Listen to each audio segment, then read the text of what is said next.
Do you think the level of multilateral will exist in the way that it did? Of course, Bretton Woods was being negotiated while World War II was still being fought. Do you think the situation is similar now, that there is that want? Well, we will see. We'll see at the G7 and in later international meetings. But, really, this has to be a big wake-up call. I mean, we have to work together as a global community. Viruses do not respect borders. Yes, you can have quarantines and border closures, but even then, we know the viruses get through. Look at the outbreaks we have had recently in Australia, despite our very strong restrictions. So, if we want to have open borders again, if we want to travel again, if we want to have international trade and cooperation proceeding as it did before, then this must be a wake-up call moment.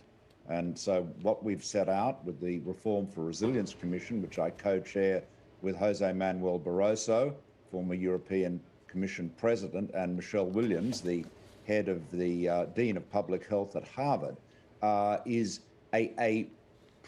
some priorities, and they are essentially these three. Firstly, we must get everybody vaccinated. That is critical. That means we've got to be making vaccines available to the developing world, and we've got to be doing everything we can to combat vaccine hesitancy, to combat, anti-vax disinformation. We've got to get everyone vaccinated. Second thing we've got to do is make sure that we share data. We need to know everything about the rise of these pandemics or the rise of epidemics that could become pandemics. And so data transparency and collaboration is absolutely critical. And finally, we've got to build health resilience. We've got to recognise that the healthier we are, all of us, the better able we are to combat pandemics of this kind. And, one of the big priorities is obviously in the developing world is to deal with obesity. And, this is where our green agenda, our, combating climate change, having greener, less carbon intensive urban environments will encourage people to do more walking, more active transport, which will, of course, help combat obesity. And I know this might seem a little, off on a tangent talking about obesity, but it has been one of the biggest risk factors in terms of mortality with COVID, as Boris Johnson himself acknowledged in the UK when he had a close call. So, Prime Minister, when we talk about this kind of global effort, it obviously doesn't work without China, right? Notwithstanding, you talk about transparency when it comes to the origins of the pandemic. There's been a lot of questions and ongoing investigations being called by the G7 on that. How do you bring China into this when there are alliances being formed to try and counter Beijing? And I want to actually bring up a comment that Prime Minister Lee Hsien Loong made overnight to Scott Morrison, saying, look, dealing with China, you don't have to be like them. You shouldn't expect them to be like us. And I think the subtext might be you don't even have to really like them, right? But you do need to work with them. Is that something that Australia is failing at? No, I wouldn't say so. I think Lee Hsien Loong is one of the wisest leaders in the world today. He's a good friend of ours, as is his wife, Ho Ching, and, they are a remarkable couple, made an enormous contribution to their country, the region and the world. And his advice is right. But it's advice that should also go to China as well, by the way. China's attempt to bully and intimidate Australia is outrageous. And that's why it's so counterproductive. When Scott Morrison called for there to be an inquiry into the origins of the virus, the overreaction from Beijing was extraordinary. It's hardly a revolutionary or novel thing to say that when some disaster emerges to say we better have an inquiry to see how this all happened. If a bridge falls down, you have an inquiry. So, the affront that was taken in Beijing only served to make people think, gosh, maybe they're covering something up.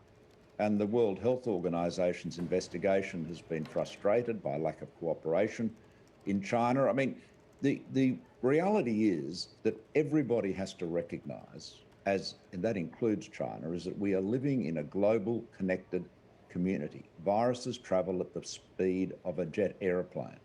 And so we need as much transparency and accountability as possible. And I think the important thing, and this was a point I made at the time, is we've got to be seeking it on a no shame, no blame basis. I think a lot of Donald Trump's rhetoric was very, very unhelpful. We've got to look, viruses emerge in all sorts of places. No one's trying to ascribe blame or fault or liability. But when they do emerge, everyone's got to find out as quickly as possible. That's it.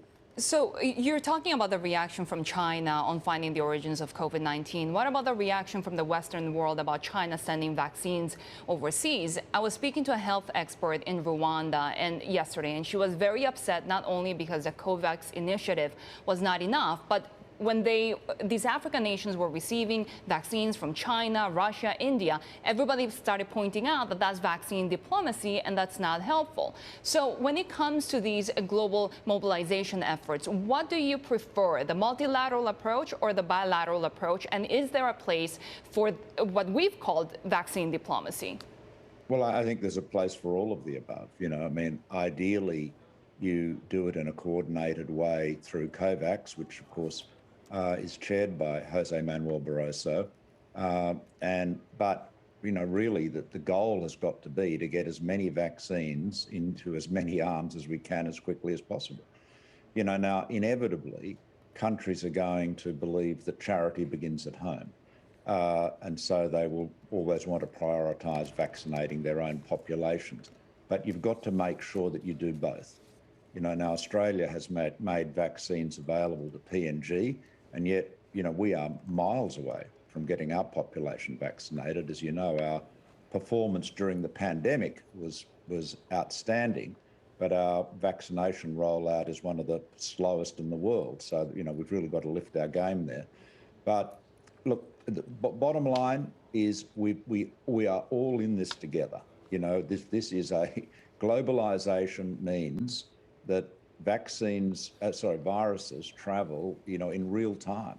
And so you can't delay. So it just needs to be a full court press. And that's what I hope the leaders at the G7 meeting in Cornwall are going to realise, that they just have to throw everything at this, just as they have to throw everything at the climate challenge too. We mustn't overlook that. That is in many respects a much more serious challenge that we face. And, I'm glad to see that Boris Johnson, as the host, is on the same page as Joe Biden in taking both of these challenges head on. But Australia isn't on that page when it comes to climate, right? We look at Scott Morrison receiving all of this external pressure from world leaders. Is that going to be enough, or is really the domestic agenda, the political needs here, just so much stronger? Well, Scott Morrison is looking to the election. He sees coal as a wedge he can use against the Labor Party. Look, the Australian government in my lifetime has never been as out of step with its major allies and partners on a global issue as it is today. The reality is, in both London and Washington in particular, there is extraordinary disappointment with Australia. Now, I don't know that many people will say that publicly, officially, but I can tell you, absolutely authoritatively, the disappointment is very, very real, and they can't believe that Australia's government is so reluctant to do what the whole business community in Australia wants us to do, and indeed what most Australians want us to do, which is to embrace this transition to clean energy. We do have the opportunity to be the clean energy superpower. We have the opportunity to be a green hydrogen superpower. And, Andrew Forrest, with whom I'm working, of course, is leading the charge there with Fortescue Future Industries. But, it's just this wretched political tangle, this combination of right-wing populism, vested interest in the coal and gas industry, and of course the right-wing media, particularly Rupert Murdoch's media, that pursues, that treats climate change as a issue of identity or belief. And it's the same deal in the United States, as we've seen with Fox News and the, denouncing actions to address global warming as somehow or other, leftist or dangerous or radical.